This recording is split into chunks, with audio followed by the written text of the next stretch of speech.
Hello guys, मैं पुनीत कुमार आप सभी के लिए आज क्लास 10 एनसीईआरटी एपी से रिलेटेड एक अच्छा सा प्रश्न लेकर आया हूँ। तो चलिए मैं प्रश्नों की तरफ ले चलता हूँ। जैसे कि यहाँ पे प्रश्न में दिया जाएगा कि if the sum of first 7 terms of an AP is 49 and 49 find the sum of first n terms. तो 7 टर्म्स का सम 49 है और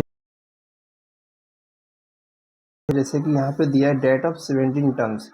अब यहाँ पे कुछ बच्चे गलती एपी के 17th टर्म का वैल्यू समझेंगे जो कि 289, जो कि क्वेश्चन में सम ऑफ 17th टर्म दिया गया है यानी, और इस प्रकार से हमें क्वेश्चन में पूछा गया है कि n टर्म्स का सम बताइए क्या होगा, यानी कि गिवन 49 के बराबर है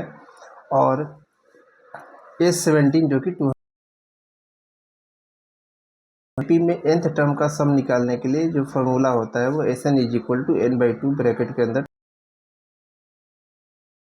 इंटू डी ब्रैकेट बंद। यहाँ पे मल्टीप्लाई का साइन रहेगा जैसा कि हम लोग जानते हैं। अब यहाँ पे n की जगह पे हम लोग 7 को पुट करेंगे पर 7, तो 7/2 ब्रैकेट के अंदर हम लोग 2a, हमें a पता नहीं है, प्लस n की जगह पे n, 7 माइनस 7 हमें क्वेश्चन में 49 के बराबर दिया हुआ है, तो S7 49 = 7/2 2a प्लस यहाँ पे 7 में से 1 गया 6 इंटू डी यानी 2a प्लस 6। 7/2 को LHS में लेकर जाएंगे तो 2/7 यानी कि 7 से 49 को हो जाएगा 2a प्लस 6d यहाँ पे लिख दिया जाएगा। 2a प्लस 6d में दोनों में 2 कॉमन है, इसलिए हमने 2 को कॉमन लिया और ब्रैकेट के अंदर a प्लस 3d को जो कि मल्टीप्लाई के फॉर्म में है, तो अगले स्टेप में हम यहाँ पे डिवाइड 14/2 यानी इसे कट करने पे 7 बार में कट होगा, तो = 7 ये हमारा फर्स्ट इक्वेशन मिलता है। उसी प्रकार S17 जो कि 17/2 n की जगह पे 17 हम -1 इंटू डी। अब यहाँ पे S17 हमें क्वेश्चन में क्या दिया हुआ था 289, तो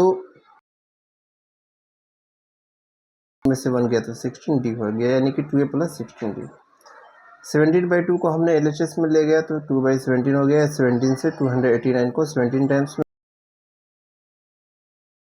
प्लस 16d में से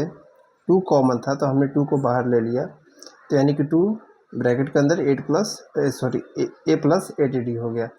2 यहाँ पे मल्टीप्लाई में था, अगले स्टेप में हम इसे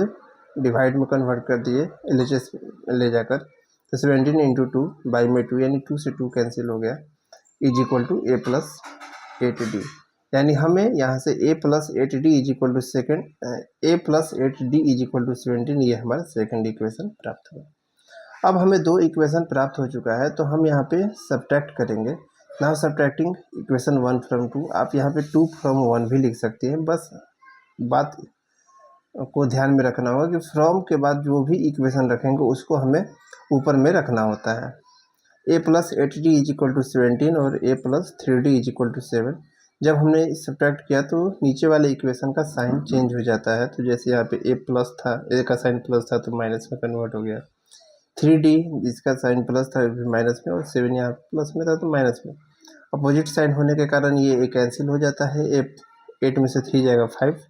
और ये d साथ में रहता है, तो 5d = 10 यानी d = यहाँ पर 10/5 = 2 यानी d का वैल्यू हमें यहाँ से 2 प्राप्त होता है फ्रॉम इक्वेशन फर्स्ट। तो हमारा इक्वेशन फर्स्ट जो था वो a प्लस 3d था जो कि 7 के बराबर था, तो d का वैल्यू हमने इक्वेशन फर्स्ट में रखने पर 3 इंटू डी = 7 यानी कि 3 2 6, a प्लस 6 = 7 यानी कि यहाँ से a = 7 माइनस 6 = 1 हमें यहाँ से प्राप्त हुआ। अब जैसे कि हमें यहाँ पे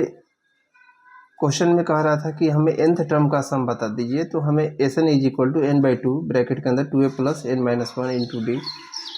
हमें n पता करना है, तो यहाँ पे 2a जो कि a हमारा 1 आया था plus n minus one, n के जगह पे हमें n ही रखेंगे क्योंकि हमें nth टर्म का सम पूछा जा रहा है, minus one into D, D की जगह पे हमने 2 रखा है क्योंकि डी का वैल्यू हम लोग पीछे में प्राप्त किए थे। तो n/2 ब्रैकेट के अंदर 2 इंटू वन 2 हो गया प्लस n माइनस वन उसी तरह से रहेगा, तो हमने 2 को ब्रैकेट के अंदर वाले के साथ मल्टीप्लाई किया, 2n माइनस 2 हो गया, प्लस 2 और माइनस 2 कैंसिल हो गया, n/2 इंटू, अब यहाँ पे 2n रह गया तो 2 से 2 कैंसिल हो गया, n से n को मल्टीप्लाई किए n स्क्वायर हो गया। यानी हमें Sn का जो वैल्यू प्राप्त हुआ वो n स्क्वायर, यानी n, तो हमने यहाँ पे लिखा कि therefore sum of the first n terms each n square. इस प्रकार से क्वेश्चन में जो हमें दिया जा रहा था S7 का वैल्यू और S17 का वैल्यू देकर हमसे nth टर्म का सम पूछा जा रहा था, तो AP का nth टर्म का सम जो होगा वो n स्क्वायर होगा। यदि वीडियो अच्छा लगा हो तो लाइक करें, शेयर करें और सब्सक्राइब करें और अपना कमेंट जरूर करें।